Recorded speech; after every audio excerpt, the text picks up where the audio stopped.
মানস চলিহাই মই থকা অৱস্থাত কৰা কেইটামান কুকৰ্মৰ বিষয়ে অসমবাসীক জনাব লৈছোঁ। আপোনালোকৰ মনত আছে 2023 চনৰ 3 জানুৱাৰী তাৰিখে লখিমপুৰত এটা এক্সিডেণ্ট হৈছিলে। সেইটো কোনো এক্সিডেণ্ট নাছিলে, সেইটো সুপৰিকল্পিতভাৱে তেখেতক মানে মৰা হৈছে। তেখেতৰ নাম হৈছে সিদ্ধাৰ্থ বৰগোহাঁই। তেখেত এজন বডি বিল্ডাৰ আছিলে।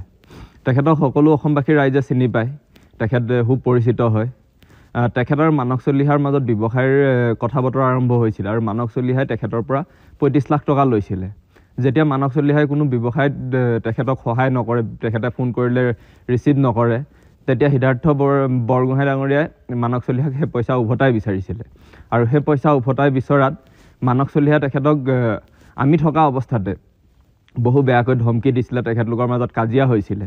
আৰু তেখেতক তেতিয়া মানস চলিহাই কৈছিলে যে তোৰ কি অৱস্থা হয় চাই থাক। আৰু তাৰ পাছতে মানস চলিহাই যি পৰিকল্পনা কৰিছিলে সেইমতে সিদ্ধাৰ্থ বৰগোহাঁইৰ মৃত্যু ঘটিল। আচলতে চবকে যেনেদৰে ভাবিছে যে সেয়া এক দুৰ্ঘটনা, সেইটো দুৰ্ঘটনা নহয়, এটা পৰিকল্পিত মাৰ্ডাৰ। ঠিক যেনেধৰণে সিদ্ধাৰ্থ বৰগোহাঁই ডাঙৰীয়াক কৰিছিলে, ঠিক তেনেধৰণে আৰু বহুতো ল'ৰা ছোৱালীক কৰিছে। কিন্তু উপযুক্ত তথ্যৰ প্ৰমাণ নথকাৰ বাবে মানুহে তেখেতৰ বিষয়ে কোনো ক'ব নোখোজে। এইটো মাৰ্ডাৰটো অপেন ছিক্ৰেট হয়, কিন্তু মানুহে মানস চলিহাৰ ভয়তে এই কথাটো সকলোৱে লুকুৱাই আছিলে। আৰু তেনেকুৱা বহুত যুৱকৰ ক্ষেত্ৰত হৈছে।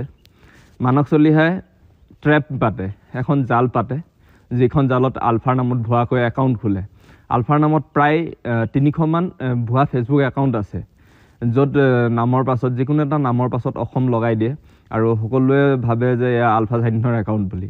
কিন্তু নহয়, আলফা চাইনৰ একাউণ্ট হিচাপে পৰিচয় দি মানস চলিহাই সেই একাউণ্টবোৰ পৰিচালনা কৰে। আৰু ঠিক তেনেধৰণে যেনেকৈ ল'ৰা ছোৱালীবোৰ ওলাই আহে, ল'ৰা ছোৱালীবোৰ এঠাইলৈ অহাৰ পাছত মানস চলিহাই আকৌ খবৰ কৰি ল'ৰাখিনি ধৰায়। ঠিক তেনেকৈ বহুতো ল'ৰা ধৰাইছে, গুৱাহাটীত ধৰাইছে, নেলিত ল'ৰা ধৰাই পিনে দিছপুৰ থানাত তেওঁলোকক হাজিৰ কৰোৱাইছে। তেনেকুৱা বহুত কাম মানস চলিহাই কৰিছে।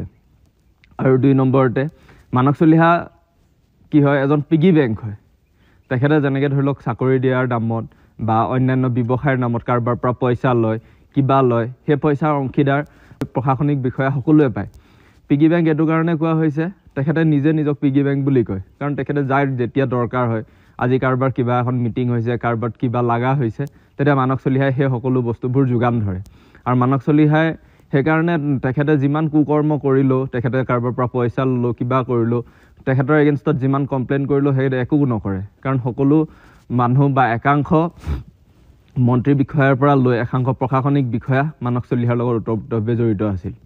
আৰু ঠিক তেনেকৈ মানস চলিহাই যি ধৰণে নিজকে পৰিচয় দিয়ে যে মানস চলিহাই এজন অৰ্গেনিক ফাৰ্মিঙৰ ওপৰত তেখেতে কাম কৰে, প্ৰজেক্ট মেনেজাৰ হয়, তেখেতে ফাইনেন্সৰ এডভাইজাৰ হয়, মানে বেলেগ এখন ৰাজ্যৰ, কিন্তু সম্পূৰ্ণ তেখেতৰ এইবোৰ ভুৱা হয়। এইটো কাৰণে তেখেতে অৰুণাচললৈ যায় আৰু বিশেষকৈ নাগালেণ্ডলৈ যায়। এইকাৰণে যায় যে তেখেতৰ তাত কিছুমান এনেকুৱা চ'ৰ্চ আছে যে আলফাৰ সন্দৰ্ভত কিবা তেখেতে বাতৰি পায় নেকি, আলফাৰ সন্দৰ্ভত যি খবৰ উলিয়াব লাগে সেই খবৰবোৰ বিশেষকৈ উলিয়াবলৈ মানস চলিহাই তেনেকুৱা ঠাইলৈ যায়। তাত মানুহ মানে ফিটিং কৰি ৰাখে যে এনেকুৱা কৰিবি, আৰু সেই যেতিয়া ল'ৰা ছোৱালীবোৰ মানস চলিহাই নিজে কণ্টেক্ট কৰাই পিনে এটা জেগালৈ পঠিওৱাৰ পাছত সেই ল'ৰা ছোৱালীবোৰ ধৰিবৰ কাৰণে হওক বা আলফাৰ অন্যান্য কিছু তথ্যৰ কাৰণে মানস চলিহাই সেই নাগালেণ্ড হওক, অৰুণাচললৈ হওক বিশেষকৈ অহা যোৱা কৰে।